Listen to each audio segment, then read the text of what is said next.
The December air hung thick with anticipation that Tuesday evening in Norman, Oklahoma, where the University of Oklahoma campus had emptied for winter break on December 17, 1996. Only scattered windows glowed across the dormitories, as most students had already fled to family gatherings and holiday warmth. The temperature hovered near freezing, and a brittle wind swept across the flat Oklahoma prairie, rattling the bare branches of post oak trees lining the streets. In the university's dance studio's harsh fluorescent lights, her reflection multiplied in the wall-length mirrors, a solitary figure moving through space with grace that spoke of thousands of hours spent at the bar. At roughly 10:30 that evening, Julia finally gathered her belongings, stuffing leg warmers and dance shoes into a worn canvas bag, and pushed through the studio's heavy door into the December cold. The parking lot behind the Cadillac Music Center sat nearly deserted, just a handful of cars scattered across the asphalt under the yellow glow of sodium vapor lamps. Julia's silver Honda Civic waiting where she had left it that morning, frost already creating intricate patterns over the windshield. Later, a maintenance employee saw her run toward her car, bags slung over one shoulder, breath visible in little clouds as she moved quickly through the frigid wind. Julia opened the door, slung her bag onto the passenger seat, and began the engine to let it heat. What followed would transform this irregular winter evening becomes a riddle that would haunt Norman for decades. Julia arrived about 11 after driving the less than 2 miles from campus to her apartment complex on Alabama Street. Julia drove into her allocated parking space to find the little 2-bedroom apartment dark and vacant. Her roommate had already gone for the holidays. Neighbors would later tell authorities they heard nothing unusual that night. No yells, no sounds of struggle, just the regular quiet of a college community preparing for winter break. Julia's silver Honda was still parked in its position on December 18th, with the driver's door slightly ajar, keys still in the ignition, and engine long since gone cold when morning light broke across Norman. Julia's dance bag lay on the kitchen counter inside the apartment, content undisturbed. Her bed showed no indications anyone had slept there. Julia Buskin had disappeared as entirely as though she had just melted into the frozen Oklahoma air. By mid-morning, when Julia failed to answer repeated phone calls, Julia never missed her mother's calls from Benton, Arkansas, confirming Christmas travel plans. A creeping terror began to settle over those who knew her. She never left plans hanging, never vanished without explanation. Patricia Buskin, Julia's mother, knew with bone-deep conviction that something terrible had happened. She immediately contacted the Norman Police Department, her voice stiff with fear, as she recounted that her daughter, a responsible senior who'd never given them a moment's worry, had just vanished overnight. Norman police reacted swiftly early in the afternoon and sent officers to Julia's apartment building. What they found there caused immediate alarm throughout the little agency. Julia's Honda rested precisely as she had left it 12 hours earlier. Her apartment showed no indications of forced entry, no evidence of struggle, no suggestion she'd even made it inside, door ajar, keys dangling. Upon getting home, everything stayed just as she would have arranged it. Everything except Julia herself. The deserted car and the eerie quiet of an empty apartment, ostensibly containing a sleeping student getting ready for Christmas with her family, provided the only hint that anything had gone absolutely wrong. Detective Rick Ross of the Norman Police Department reached the scene at 2 o'clock that afternoon. His experienced eyes swiftly cataloged the incorrectness of what he observed. A youthful woman's automobile left running, open door. In her own parking lot, talked of something quick and forceful, something she had no time to respond, no chance to flee or yell. He ordered the car secured as evidence and began a systematic search of the vicinity. Officers spread throughout the apartment complex, knocking on doors, questioning neighbors, scanning alleyways and trash cans for any trace of the missing dancer. As darkness descended once more on December 18th, the search expanded. Norman police brought in tracking dogs, but when the scent trail became colder and the dogs began to circle in doubt near an intersection approximately a half-mile from Julia's apartment, the search was stopped for the night. Detective Ross stood in the December cold, watching his breath fog in the air. Knowing with grim certainty they were searching for a victim, not a missing person who could come back on her own. And the first 24 hours, the most critical window, were already vanishing. On December 19th, the Norman community, a college town of roughly 90,000 people in 1996, woke to news that quickly spread among surviving students and long-term inhabitants. Julia, an Oklahoma ballet student, vanished from her own apartment complex late at night. Local television channels stopped regular programming to give breaking news bulletins. Julia's senior portrait, a faint smile and intelligent eyes gazing out from beneath the headline, "OU Student Missing," were featured in Norman Transcript emergency evening editions. Though mainly vacant for break, the university sent out statements urging anybody with information to phone law enforcement at once. Arriving worn out and desperate to Norman by dawn, Julia's parents drove overnight from Arkansas and sat in Detective Ross's office as he outlined the terrible lack of leads. No witnesses had seen anything. No noises had alerted neighbors. Julia had only parked her car and vanished between her vehicle and her front door, a distance of maybe 30 yards. The disappearance made no sense, gave no clearly defined path for inquiry, left only questions that circled into darker options with every passing hour. And Julia Buskin's fate had already been sealed in those first awful moments when someone had stolen her from that parking lot, leaving just an idling automobile and the ghost of a promising young life cut short somewhere in Oklahoma. The case that would turn Oklahoma's most haunted cold case enigma had begun not with answers, but with an impossible absence. A vacancy where a lively 21-year-old should have been preparing for Christmas and dreaming of a tomorrow that never came. Norman got no relief on the morning of December 19th. Rather, his deepening sense of dread grew as the search for Julia Buskin began its second full day. Detective Rick Ross had hardly slept, devoting most of the evening reviewing the scant evidence and coordinating with neighboring law enforcement departments. At 7 a.m., he stood in the Norman Police Department conference room facing a whiteboard covered with timeline markers, maps of the apartment complex, and Julia's smiling senior. Pinned at the middle, the room filled rapidly with police, Oklahoma Highway Patrol troopers, and college volunteers who had driven back from holiday plans upon word of the disappearance. Ross spoke to them with the sobering efficiency of someone who realized they were racing against a clock that had very probably run out. He outlined the little they knew. Julia had left the dance studio about 10:30, driven to her flat, and vanished between her vehicle and her front door sometime before 11:15. No screams, no struggle, nothing. Only an empty space where a young lady should have been. The search started in earnest first thing. Starting at Julia's flat building, groups of police and volunteers ranged across a grid pattern searching drainage ditches full with freezing water, peeking into deserted structures on Norman's peripheries, and combed vacant lots where winter-dead grass crunched underfoot. University of Oklahoma. The effort included the kids still there for break. Scores of teens around Julia's age, all feeling the unpleasant closeness of peril, the realization that any of them could have been this. Hoping against hope for a response that never came, they walked shoulder to shoulder across fields south of Alama Street, calling Julia's name into the cold wind. Meanwhile, Ross concentrated on Julia's life, searching for any crack that could explain her disappearance. He sat with Patricia and Bud Buskin, and the little Julia was focused, disciplined, almost excruciatingly responsible. She had dedicated her whole life to ballet, had been dancing since 3, and intended to audition for professional companies following graduation in May. Her parents recounted a young lady whose life revolved around the studio, her academics, and her close-knit. Ross then spoke with Julia's roommate, Michelle, who'd driven back from Texas the instant she heard. Michelle sat in the same chair Julia's parents had occupied hours earlier. As she recounted their last phone, mascara streaked down her cheeks.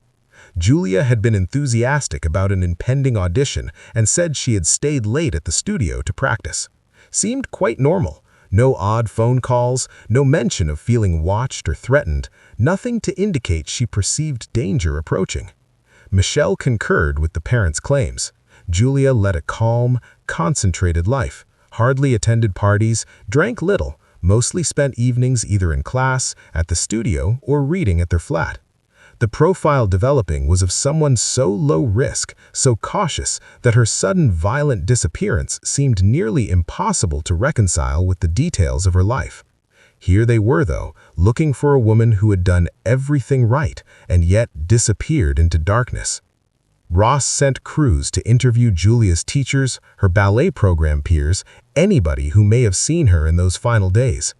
Every single one of them told the same narrative. Julia was talented, driven, compassionate, and altogether ordinary in any way that might draw violence. No stalkers, no devoted fans, no arguments with other dancers.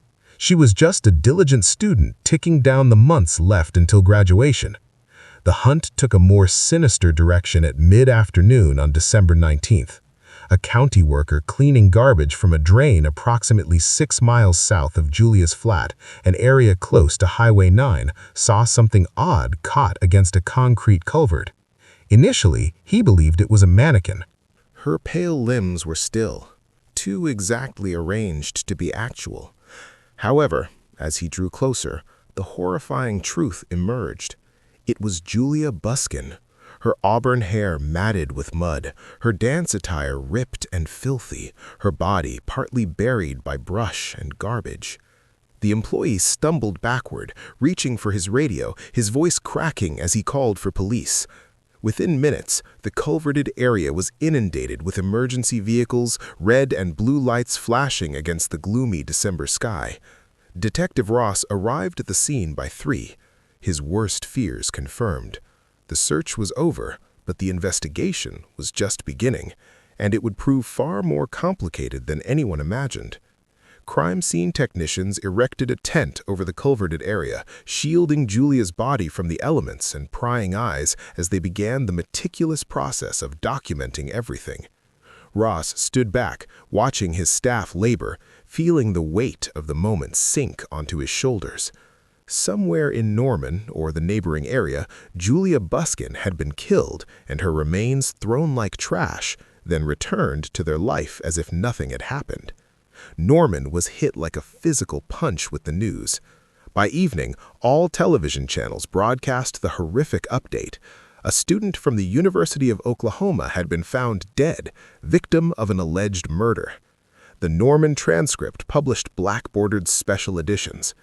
Julia's parents, who had spent the day in excruciating limbo between hope and hopelessness, got the news in Detective Ross's office. Patricia Buskin's furious scream pierced the police station, a noise that would torment cops who heard it for years. On campus, pupils who had spent the day searching collapsed in tears when they heard the university's counseling center opened emergency hours, giving aid to a community suddenly face its own vulnerability. Later on, what had started off as a missing persons search had turned into a murder requiring every resource the Norman Police Department possessed.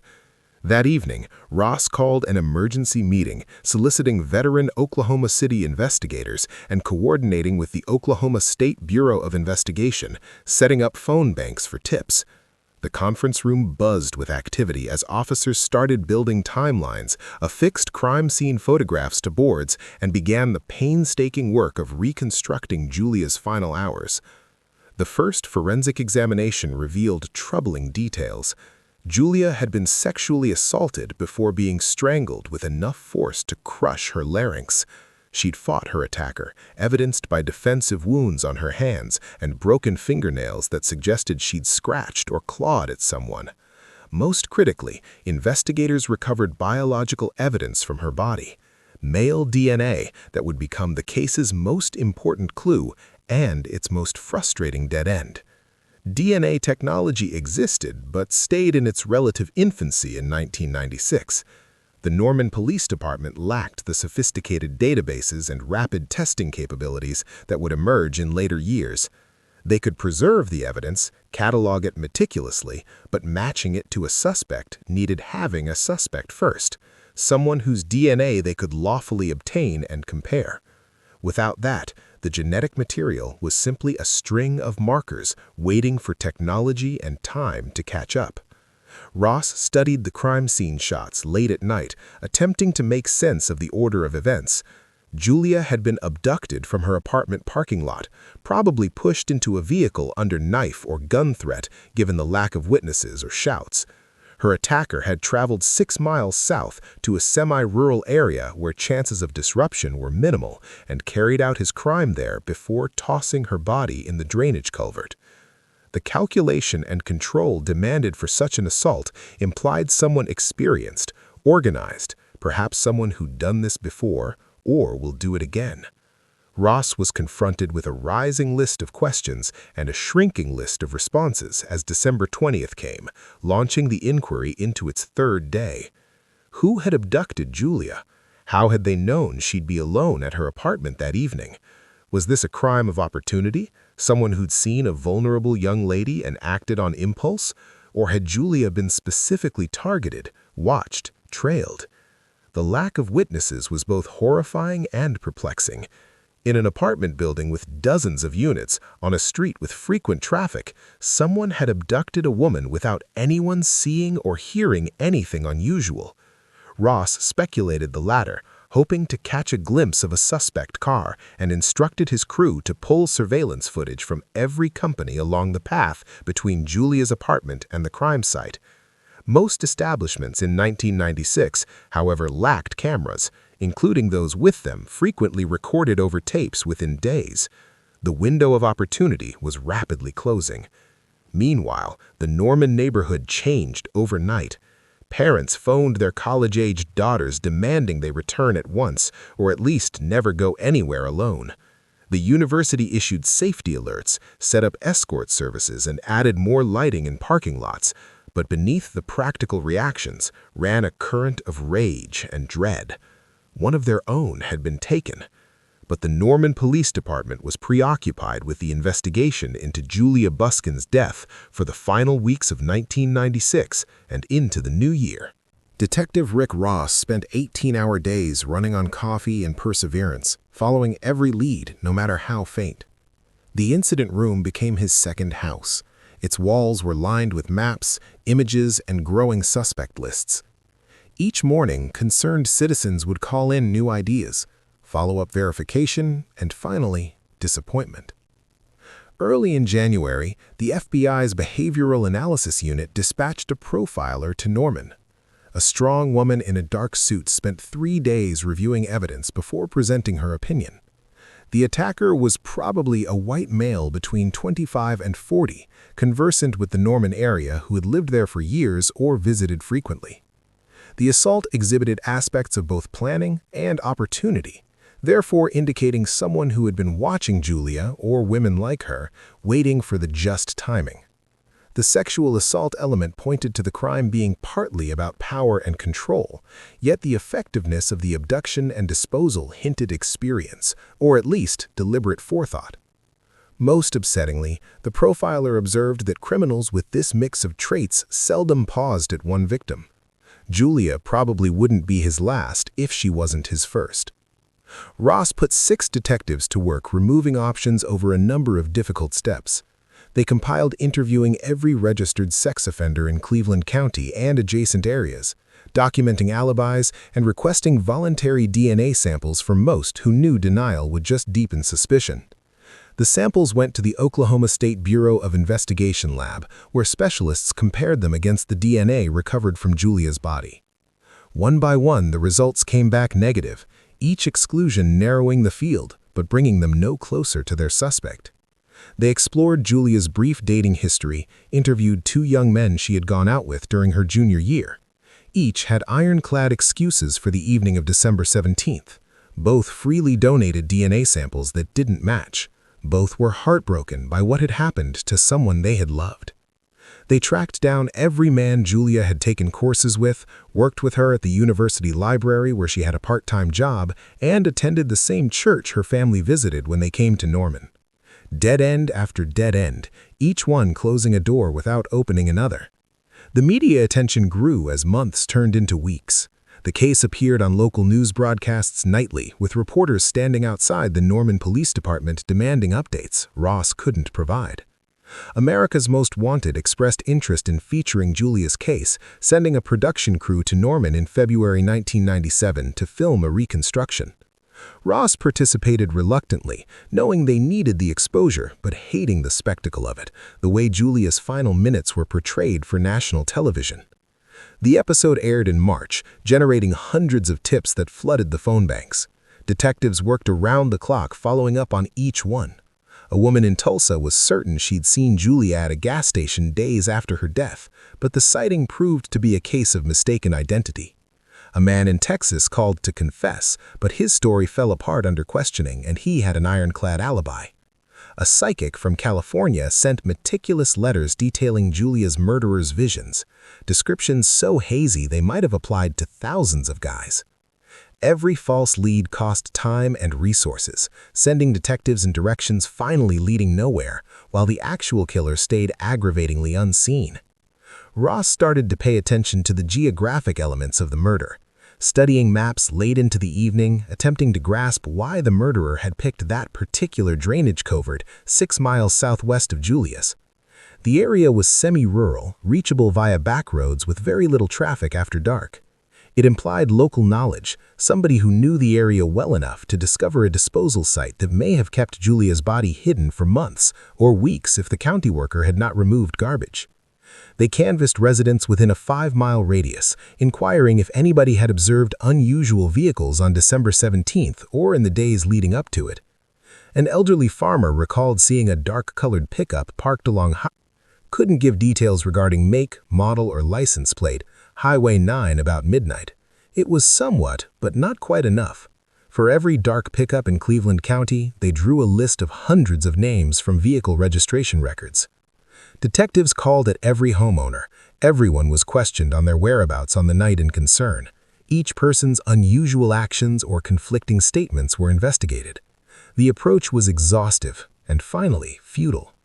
The probe came to a standstill by the summer of 1997, 6 months after Julia's death. Ross sat in Captain Mike Andrews' office in August and acknowledged what they both knew. Their leads had been exhausted, all realistic suspects had been eliminated. The DNA evidence was stored, awaiting a match that might never come. Andrews, a 25-year veteran with weathered features and eyes that had seen too much, leaned back in his chair and said, "We don't give up, Rick. We keep the file active. We follow up on anything new that comes in, and we wait for technology to catch up to us." Although DNA will eventually clear this case, we may be waiting years. Ross nodded, the burden of failure falling onto his shoulders. Every week, Julia's parents called. Their voices became increasingly hollow and strained with each call, inquiring if there was any hope, any progress.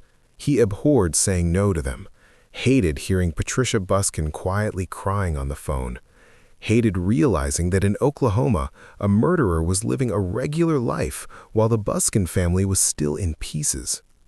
At first, the Norman community was very alert after the murder, but as time went by without any new attacks, they started to feel more relaxed. The extra lights in the parking lots stayed the same. The escort services were still available, but the intense fear changed into a more general worry. People were aware that something awful had happened, but they thought it might not happen again. Students graduated and left, taking their memories of Julia with them, while new students came in who never knew her, only hearing her name as part of the school's history. A scary story shared quietly. The university held a memorial service in May 1997, planting a dogwood tree outside the dance studio to remember Julia. A small bronze plaque was set up that said, "Julia Buskin, 1975-1996. Her spirit lives on." Patricia and Bud Buskin were there with their other children, receiving support from teachers and students who promised that Julia would not be forgotten. However, as they drove back to Arkansas later, Patricia looked out the window at the Oklahoma scenery and wondered how long before her daughter would just become another name, another case that wasn't solved, another family's sorrow that others would forget. Ross kept Julia's file on his desk, not letting it be moved to the cold case files in the basement. He looked over it now and then, trying to find links he might have missed, patterns that weren't clear before. In 1998, he sent Julia's DNA evidence to a new FBI database called CODIS, hoping it would match with other unsolved cases or people who had been found guilty. But nothing came back. He went to meetings about how to investigate cold cases, learned about new technologies in forensic genealogy and advanced DNA testing, and waited. The waiting was the hardest part, knowing that the answer was hidden in those genetic markers, but he didn't have the right tools to find it. Other situations needed his focus. Norman wasn't a big town. However, crime was still a problem, and Ross had more duties on his plate apart from Julia. Still, her memory stuck with him during quiet times, her senior picture popping into his head when he didn't expect it, reminding him of justice not served and a family that was still hoping for answers. When 1999 came, Julia's case was officially considered unsolved. The room for the investigation was closed down, and photos and maps were packed up and stored away. The team working on her case was assigned to different investigations. Ross made sure to keep copies of everything in his office. He also had a smaller board with important evidence and a timeline. Yet he understood the tough truth. Without new information or a big breakthrough in technology, Julia Buskin's murder might never be figured out. The killer had been very careful, very lucky, or maybe both. They had left DNA behind, but they might have never been caught for any other crime, or had committed their crime before DNA testing was common. They picked their victim wisely, someone with no risky ties or hidden life, someone whose murder couldn't be simply explained by jealousy, revenge, or money issues. This was a murder by a stranger, the hardest type to solve, and it was fading into history without any resolution. Norman entered the new century carrying Julia's memory like a wound. It was clear to those who knew about it, but it was becoming less visible to those who hadn't experienced that awful December. And somewhere out there, the killer was still free. Detective Rick Ross retired from the Norman Police Department in 2003. His 3-decade-long career ended with a small farewell in the break room of the station and a plaque that recognized his service. However, he couldn't completely leave it behind. Julia Buskin's unsolved murder stayed with him in retirement, like a shadow. Her case file took up space in a corner of his home office, where he would spend some afternoons looking over evidence, hoping that new eyes, even his weary ones, might notice something different. He would call the police department now and then, asking if anyone had looked into the case, if there were any new leads, or if technology had progressed enough to help. The responses were always the same. No updates, no progress. The case is still officially open, but nothing is happening with it. After hanging up the phone, Ross felt empty inside. He remembered Patricia Buskin's voice from their weekly calls back in 1997, how it started with hope, but slowly became more like a routine. He wondered if she still reached out to the department, and if anyone ever replied to her messages anymore. The Buskin family tried to move on, but they carried a heavy burden with them. Patricia and Bud went back to their lives in Benton, Arkansas, but their house felt empty without Julia. Her bedroom stayed almost just as she left it, with her dance trophies still on the shelves and her point shoes hanging neatly on a hook in the closet. The ribbons were old, but still tied in the special way she had learned to do over many years. Patricia created a scholarship fund in Julia's honor at the University of Oklahoma to help ballet students who showed both talent and hard work like her daughter did. Every year, she would drive to Norman for the awards ceremony, shaking hands with young dancers who reminded her of Julia and listening to their hopes and dreams. Sometimes she felt like warning them that the world could be more dangerous than they realized and that bad things could happen even to those who did everything right. The scholarship gave her a way to keep Julia's memory alive and turn a terrible loss into something that could help others. However, it didn't lessen the deep pain of not knowing who killed Julia and the fear that her killer was out there, possibly living nearby and watching the scholarship events without feeling anything. The town of Norman changed in the early 2000s. The University of Oklahoma grew bigger, adding new buildings where there used to be empty spaces. More students came, and the feel of the town shifted from a small college community to a larger, less personal place. The dogwood tree planted in memory of Julia outside the dance studio got taller every year, blooming beautifully each spring. But fewer people stopped to read the bronze plaque at the bottom of the tree. New students passed it by every day without knowing Julia's story, and her name meant nothing to them. The story sometimes came back into the news on important milestones like 5, 10, or 15 years since it happened. The Norman Transcript published old photos and talked to detectives who said they didn't have any new details to share. These articles always finished by asking anyone who knew something to reach out to the Norman Police Department, including a phone number that often didn't lead to anything helpful. The tips that did come in often came from good-hearted but mistaken people who believed they recognized someone after watching crime shows, or from people just looking for attention, making up stories for reasons that experts might understand, but the detectives didn't have time to look into. The DNA evidence was kept at the Oklahoma State Bureau of Investigation and was tested again from time to time as new technology came out, but it still didn't match with anyone. In 2005, advancements in science helped create a clearer DNA profile from the old samples, but there was no suspect to compare it to. This improved profile just sat in databases, waiting without a match. The CODIS system grew quickly throughout the 2000s, gathering DNA from people convicted of crimes in all 50 states, and Julia's case was automatically checked against new submissions as they came in. Each time, nothing matched.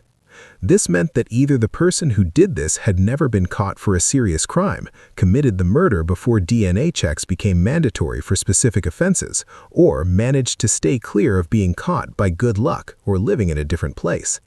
This was extremely frustrating for the detectives who knew they had the killer's identity hidden in the DNA, but couldn't figure out who it was. In 2008, Detective Sarah Chen became part of the Norman Police Department. She was assigned to work on cold cases part-time in addition to her normal job, and took over a cabinet full of unsolved murders, disappearances, and suspicious deaths from many years ago. But Julia Buskin's case really stood out to her. Chen was a careful investigator with a master's degree in forensic science. She spent weeks going through every paper in the file, putting together the timeline, examining crime scene pictures, and talking to retired detectives who had worked on the case originally. She found Rick Ross at his house in Oklahoma City, where he was in his living room explaining the case to her, his voice still showing the annoyance from 20 years of hitting dead ends. Ross shared his personal files with her, including the copies he had kept and the notes he continued to write even after he retired. "The answer is in that DNA," he said, pointing to the evidence log with his worn-out finger. "It always has been. We just need better technology or a lucky break to solve this." Chen agreed, realizing she was taking on more than just a case. She had a mission to fulfill a promise made to a young woman who was killed and her family that they would not be forgotten. Chen took a new approach to the case, using investigative methods that weren't around in 1996. She entered Julia's details into NamOS, the National Missing and Unidentified Persons System, and checked the information against unsolved cases across the country to see if Julia's attacker had struck in other places too. She found 3 similar cases. Young women were assaulted near college campuses in Oklahoma and nearby states from 1994 to 1998, but DNA tests showed they were not connected. She looked at Julia's social media, then suddenly remembered that social media didn't exist in 1996. That whole path of investigation was closed off. She also got old surveillance footage from businesses along the way between Julia's apartment and where her body was found. Unfortunately, most of the footage wasn't kept well, and the tape was so damaged it was useless. Each promising clue vanished when looked at closely. Every new lead turned out to be another dead end. Chen started to see why Ross had become so obsessed with reviewing the case after his retirement. The evidence was there. The answer was nearby, but it felt incredibly frustrating to find. In 2012, Chen went to a conference in Dallas about cold case investigations, where a speaker from a police department in California talked about forensic genetic genealogy, a groundbreaking method that had recently helped solve murders from decades ago. This process involved putting crime scene DNA into public genealogy databases like GEDmatch, finding distant relatives of the suspect, and then working backward to build family trees to find possible suspects. It was hard, costly, and filled with legal challenges, but it worked when regular methods didn't succeed. Chen went back to Norman feeling motivated and quickly reached out to the Oklahoma State Bureau of Investigation to suggest using this technique for Julia's situation. The reply was disappointing. The technology was still in the testing phase. Only a few agencies had made it work effectively, and due to budget issues, it was tough to spend money on a single case, no matter how sad it was. Chen didn't give up. She applied for grants, reached out to groups that funded cold case investigations, and built a network of support. Unfortunately, the processes moved slowly, and years went by while the technique was used successfully in other places, solving famous cases that got national attention, while Julia's case stayed stuck in a bureaucratic mess. The Buskin family observed every anniversary with their private sorrow and public remembrance. Patricia started a tradition of going back to Norman on December 17th each year. She would visit Julia's grave at the IOF cemetery on the east side of the city, then stand under the dogwood tree outside the dance studio. Local news stations sometimes filmed these visits, capturing Patricia's aged hands on the bronze plaque. Her voice was quiet as she told reporters about keeping hope that her daughter's murderer would eventually be caught. "Someone knows something," she would say. This same statement came up year after year. Her belief stayed strong, even as her hair turned gray and her steps became slower. "Someone out there knows who did this, and I pray every day that they find the bravery to come forward." But no one ever did. The identity of the killer stayed a secret, hidden by silence, ignorance, or death. By 2015, Julia's case had been cold for almost 20 years. Her murder felt like a distant tragedy, something that had occurred so long ago that it seemed almost like a myth to younger people who hadn't experienced it. The case was in a weird space. It was unforgettable for those who remembered, but completely unknown to those who didn't. Detective Chen wouldn't let it fade away. She kept Julia's file open, going over it every few months, staying in touch with the Buskin family, and keeping an eye on new developments in forensic technology, like someone eagerly waiting for a door to open. In 2016, when the Golden State Killer case became famous because of genetic genealogy, everyone started talking about it and saw that this method actually worked. Chen quickly started asking for money again. This time, things were different. The Oklahoma State Bureau of Investigation saw the chance to boost their image and help solve an important old case, so they decided to provide funds for checking Julia's evidence using genetic genealogy. It would take a while. The whole thing was tricky and needed special skills, but for the first time in 2 decades, real progress was being made. Chen called Patricia Buskin to share the news and noticed that the older woman's voice wavered, possibly showing either hope or fear of getting let down again after so many false starts.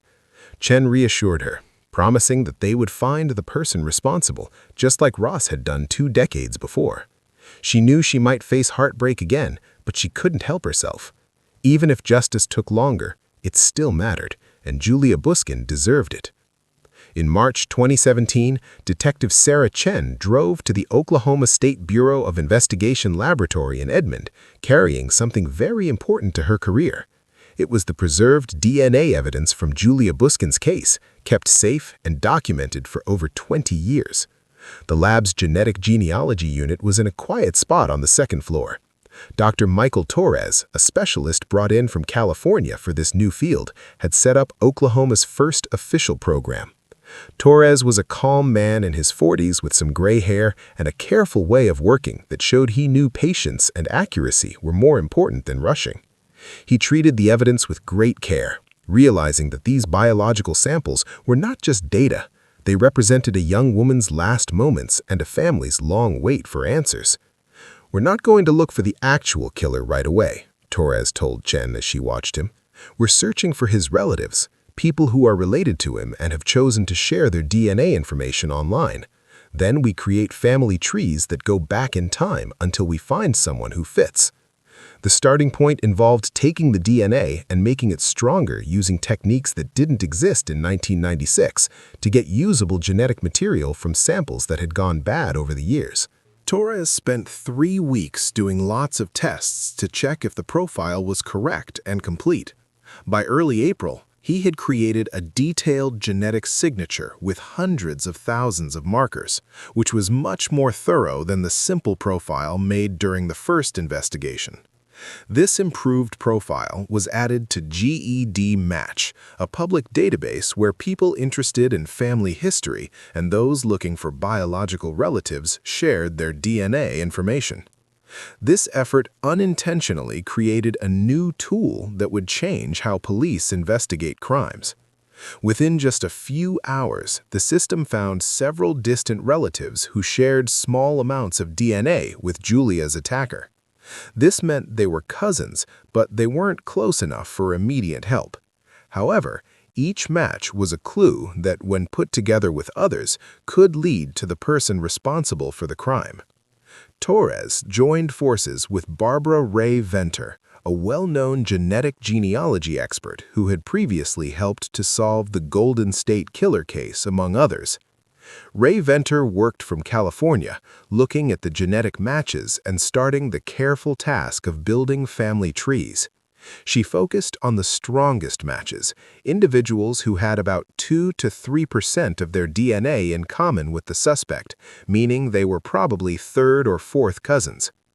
With the help of public records, online genealogy sites, census data, birth and marriage certificates, and obituaries, she tracked these people's family histories backward through the years. Each family tree branched out to dozens and then hundreds of people as she went further into the past, mapping out relationships across Oklahoma, nearby states, and sometimes even across the whole country. Her work required extreme attention to detail and knowledge of how historical records were kept. A misspelled name in a census, a woman's last name lost when she married, or a child born without being recorded could lead her down the wrong path, wasting days of work before she realized it was a dead end. By June 2017, Ray Venter had built several family trees covering 7 generations, with the branches connecting in complicated ways that slowly started to reveal a clearer picture. The genetic matches consistently pointed to families that lived in central Oklahoma during the late 1800s and early 1900s. Pioneer stock who'd arrived during land runs and settled the territory that would become the state. Early settlers came to the region during land events, making it their home and later establishing it as a state.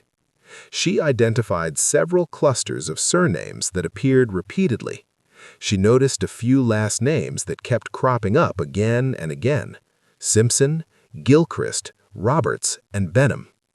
These names included Simpson, Gilchrist, Roberts, and Benham. These families had intermarried over generations, creating a tangled genetic web that made precise identification challenging, but narrowing the field considerably.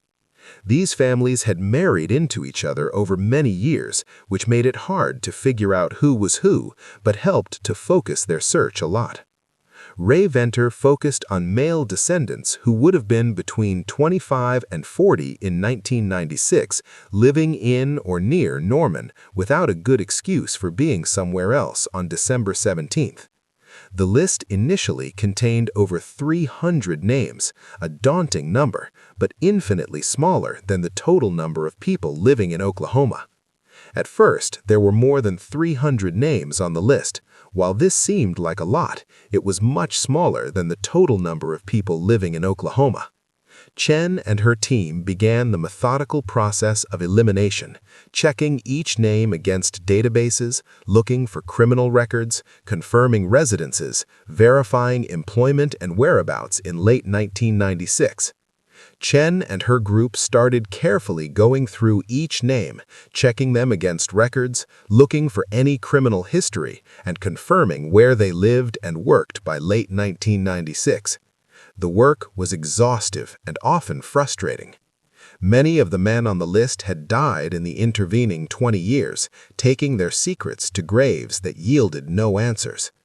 A lot of the men from the list had passed away over the last 20 years, taking their unknowns to their graves, which didn't help them find answers. Others had moved out of state, leaving minimal paper trails. Some had very common names that matched dozens of people in Oklahoma, requiring painstaking verification to determine which John Simpson or Robert Benham was the right one. Chen's team worked 12-hour days. Chen's team put in long hours, working for 12 hours a day. The incident room that had been dismantled years earlier, now reassembled with new technology, computers displaying family trees, databases tracking the status of each potential suspect.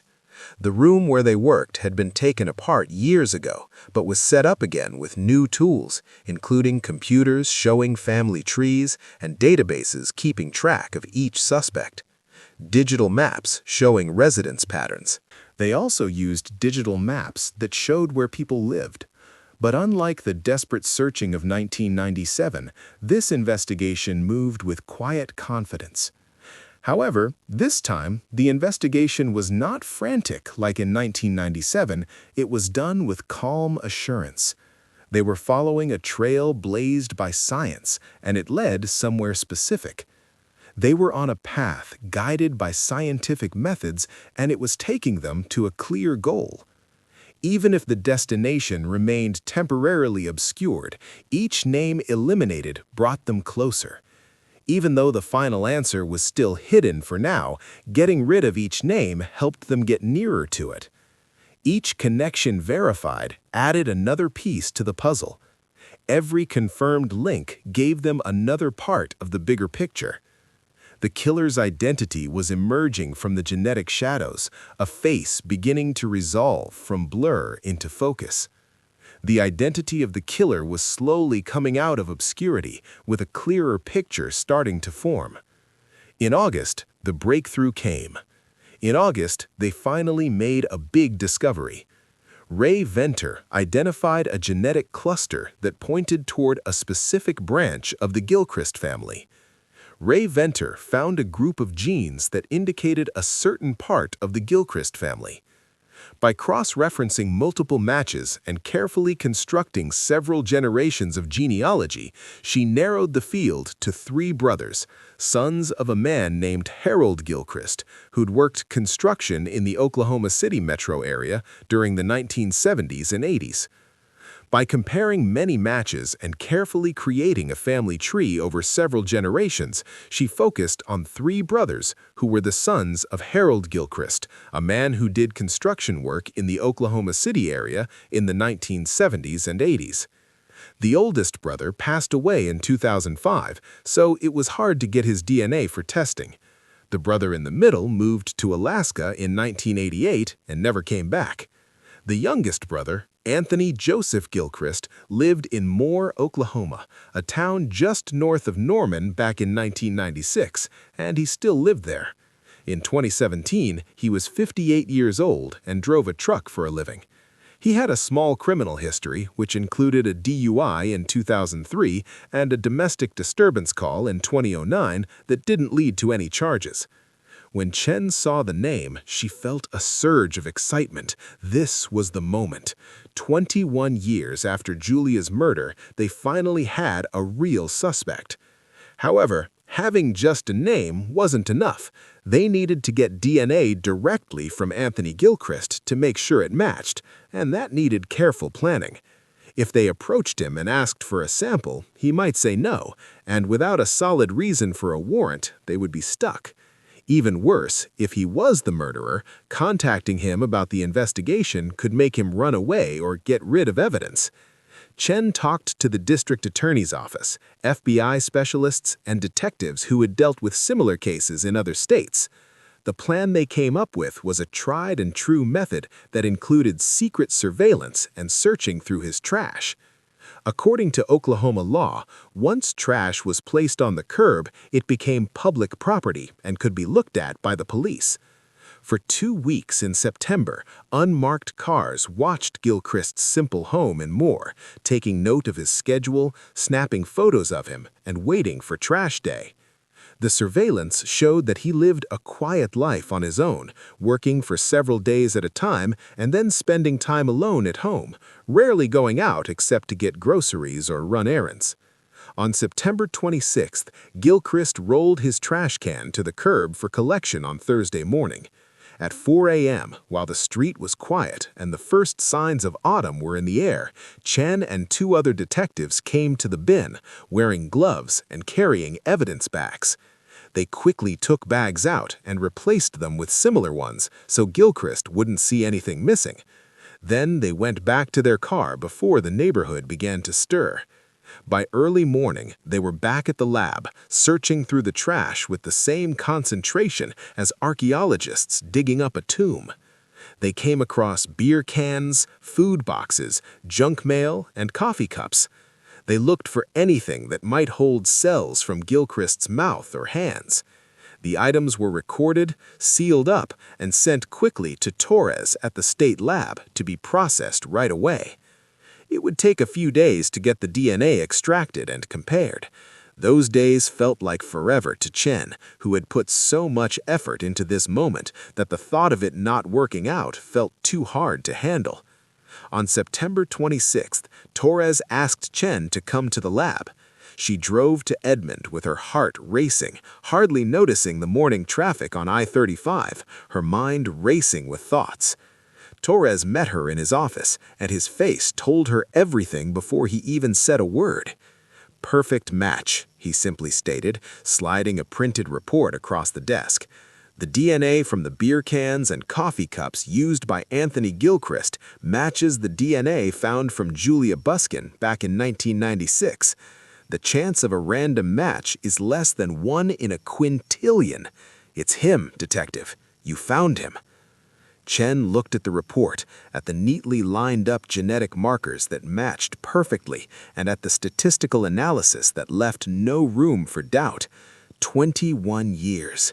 21 years of waiting, searching, hoping, and now, due to the science that hadn't been available when Julia passed, and because of relatives who unknowingly shared their DNA in hopes of finding family connections, thanks to a genealogist's hard work creating family trees, they had him.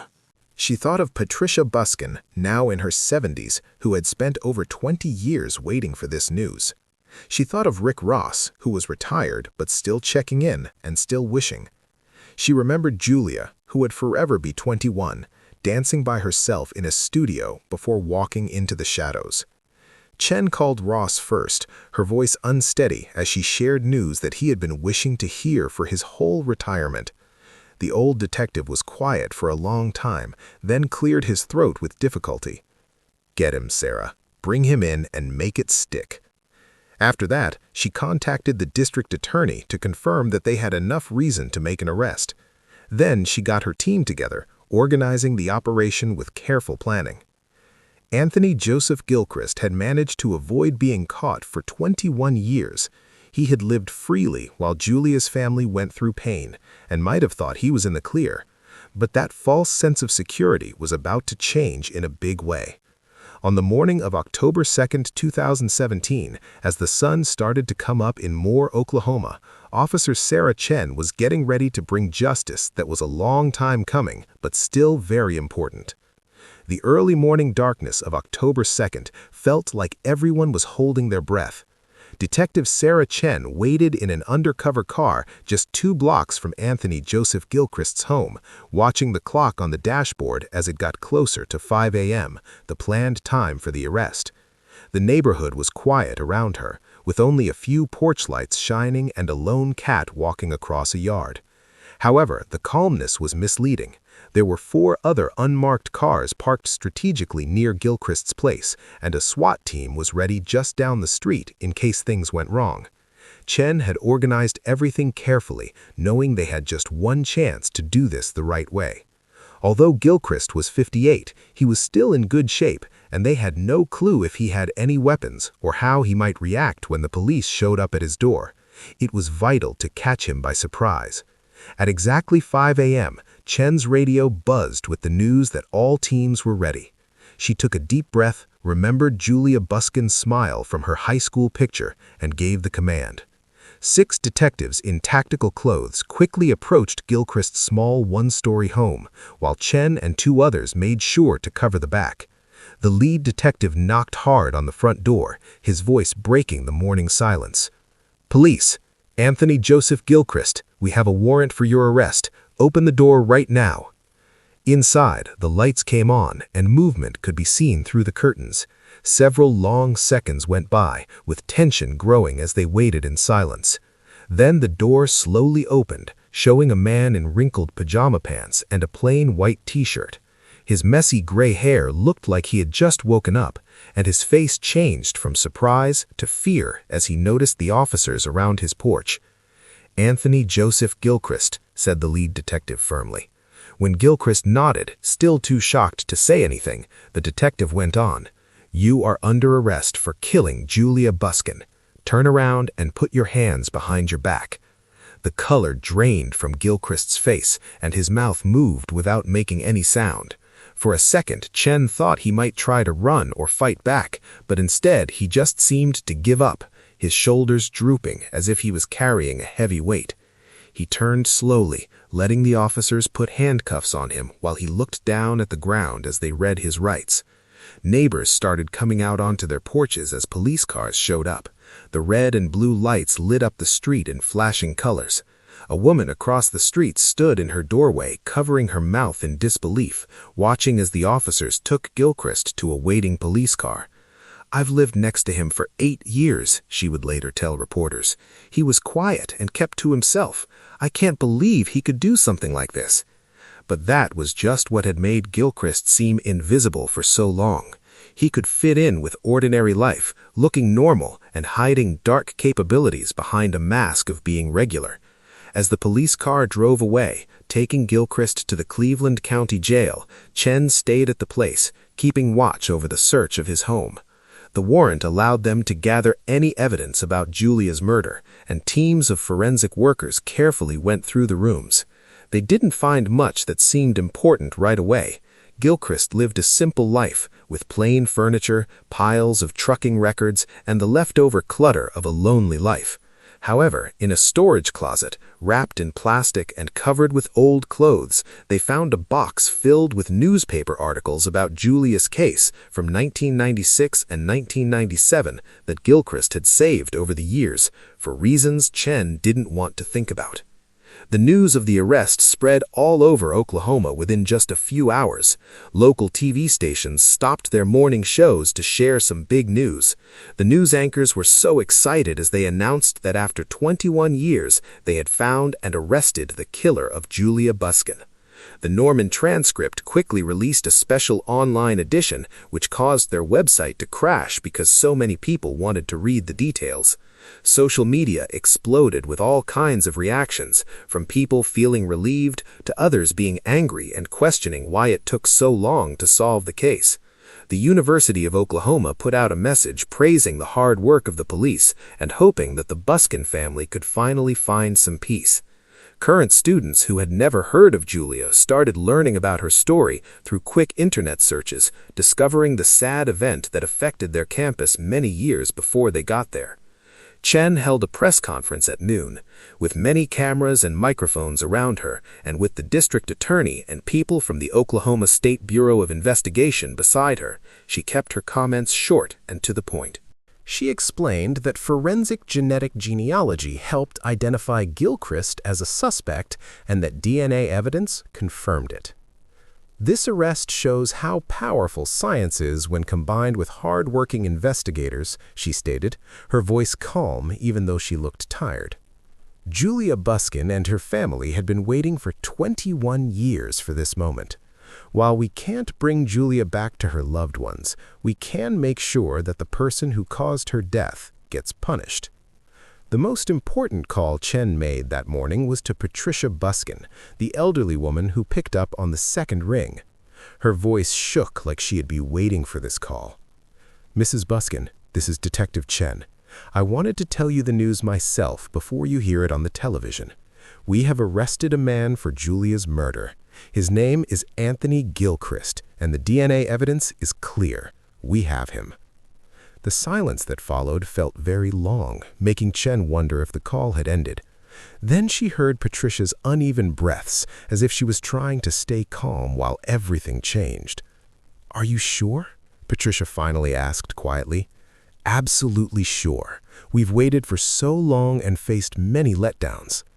Chen felt the fear in her question, the worry of being disappointed again after waiting for so many years. "I'm sure, Mrs. Buskin. The DNA evidence is clear and can't be argued against. This is the person who took Julia's life, and he will face the consequences." Patricia's sobs came through the phone like something breaking apart. After 21 years of sadness, anger, and feeling powerless, she finally had a way to express it. Chen waited, allowing Patricia some time, holding back her own tears as she listened to a mother's pain changing into something different. It wasn't quite relief, but maybe it was the first moment of calm she had felt since December 1996. Rick Ross learned of the news on TV, watching from his living room as Chen's press conference was broadcasted. He sat still, hardly breathing, while the detective he had trained shared how DNA evidence had unraveled the case that Ross had struggled with for years. When the footage on the TV switched to old clips of Julia dancing, her movements graceful and fluid, Ross sensed some of the weight in his chest begin to lift. He felt a tension he had been carrying for a long time, one that had become a part of him. He remembered all the nights spent going over that case, all the dead ends and frustrations, all the times he had called Patricia Buskin with nothing new to share. He picked up his phone and dialed Chen. His voice sounded rough when she picked up. "You did it, Sarah. You found him." Chen's laughter was shaky, a mix of relief and tiredness. "We found him, Rick. You laid the groundwork. I just had better resources." But Ross understood that it was more than just the resources. The determination of the investigators mattered too. They refused to let the case be forgotten simply because it was tough or old or looked impossible. Chen kept Julia's memory alive when it would have been easier to focus on new and easier cases. That commitment made a huge difference.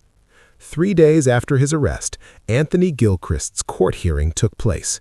The Cleveland County Courthouse was filled with reporters, true crime fans, and people from the Norman community who had been affected by Julia's unsolved murder for 20 years. Gilchrist showed up wearing an orange jumpsuit, handcuffed at the wrists and ankles, with a blank expression as Judge Richard Ogden read the charges: first-degree murder, kidnapping, and sexual assault.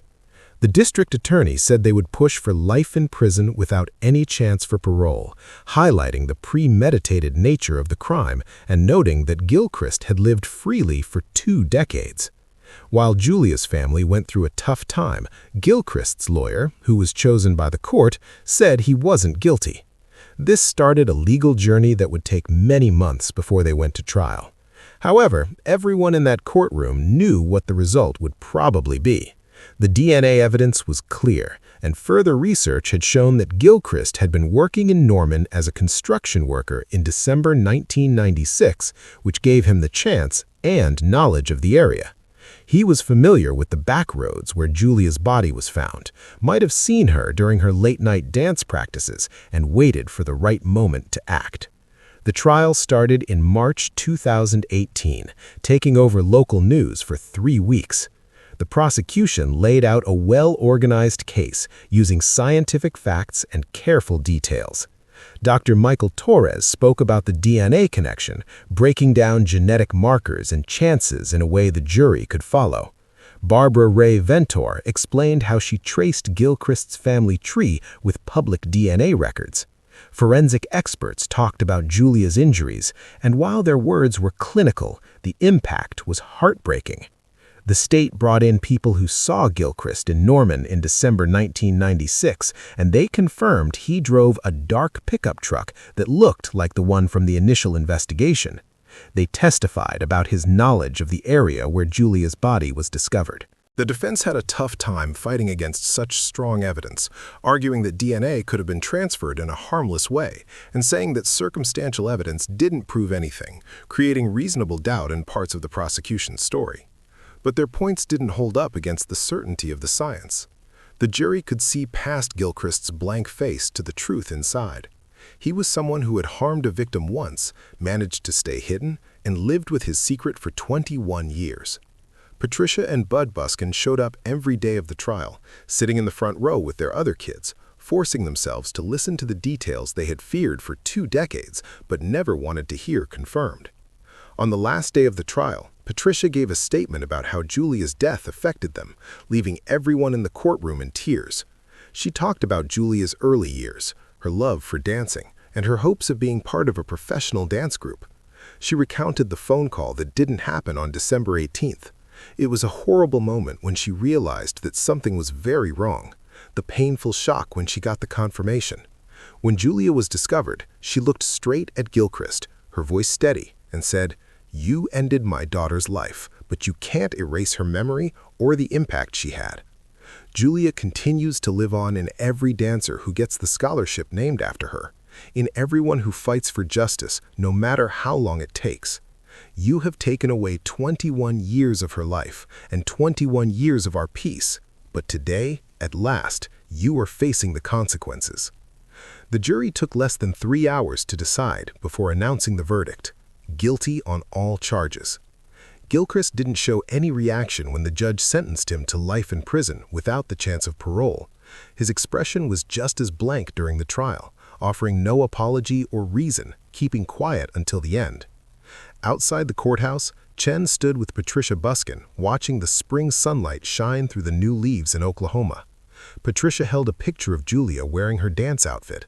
At 19 years old and glowing with happiness, she was caught in that beautiful moment before tragedy struck. Patricia said quietly that she was meant to graduate in May 1997. If she were alive today, she would be 43, possibly married, and maybe even a mom. All those years taken away from her. Chen agreed, understanding that no decision could bring back what was lost, but he hoped it would bring some comfort. As the news trucks packed up and the crowd began to leave, Patricia laid flowers at the foot of the dogwood tree outside the university dance studio. This was the same tree that had been planted in memory of Julia 21 years ago. Its flowers were fully opened, with white petals shining in the afternoon sun, reminding everyone that there is still beauty in places touched by sadness. The case was closed, the person responsible was in jail, and Julia Buskin's name would be remembered not only as a victim, but also as a symbol of justice that stood strong against time. Make sure you subscribe, click the notification bell, and share this video with anyone who enjoys true crime stories. Your support helps shine a light on cases that might be forgotten. Which cold case do you think should be looked into more? Let us know in the comments. Every unsolved case means a family is still searching for answers, still hoping for the closure that finally came to the Martinez family after nearly 50 years of waiting.